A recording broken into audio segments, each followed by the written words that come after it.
September 21st, 2015. A camp near Yankee Stadium. My dearest Liza, I take the opportunity this evening to drop you a few lines to let you know how I am and where I am. I am 5 miles below Yankee Stadium, where we found that great pizza place during our honeymoon only a few years ago. My dear wife, I must tell you that we have had a hard time since I left you and all of our friends at Jack's. How I wish I was back home in your arms. Alas, we are meeting conflict after conflict head on, and we had a rough time of it recently. We arrived in New York City last Saturday, and we found some Yankees there, and came into a skirmish with them, which led to fighting and shelling all day. 51 minutes into the fight, our boys lost focus and ignored the guidance of General Kinnear. We paid for our hubris with the first casualty of the evening, by way of Grabavoy and Villa. The whole division was shell-shocked, and we were unable to assemble a counterattack. This left us open, and we ended up with 2 additional casualties within a 3-minute span. At that point, I gave up hope, reached into my pocket, and removed the tintype of your lovely face that you gave me before I departed. I saw other boys in the division doing the same as a way to hold on to one last pleasant memory of home before we suffered our painful loss. It appears that this had an unexpected effect of actually bolstering our reserve. Just 6 minutes after suffering the 3rd casualty, Private Amarikwa turned and marched down to the goal mouth, and we brought the fight right back to the Yankees.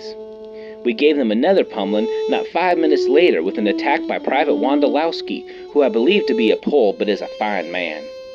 While morale soared and the men pushed on like never before, it ended up being too little too late. My dear wife, it pains me to say that we were not victorious. We took no points from them at that place, and that night the Yankees got up and skedaddled out of there to follow the western waterways to go lay in wait for Vancouver. But take heart, fair wife, for not all has been in shambles.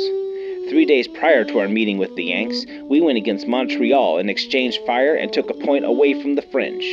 While neither side was a clear victor, we must keep hold of all victories, great and small, in our hearts. So far, we have only lost 1 man out of our regiment of fans for intoxication. I saw the young lad Jacob today, and he was of a sour countenance, as they may have to take his leg and liver. We will stay here until tomorrow, and then we'll set off for battle with Salt Lake.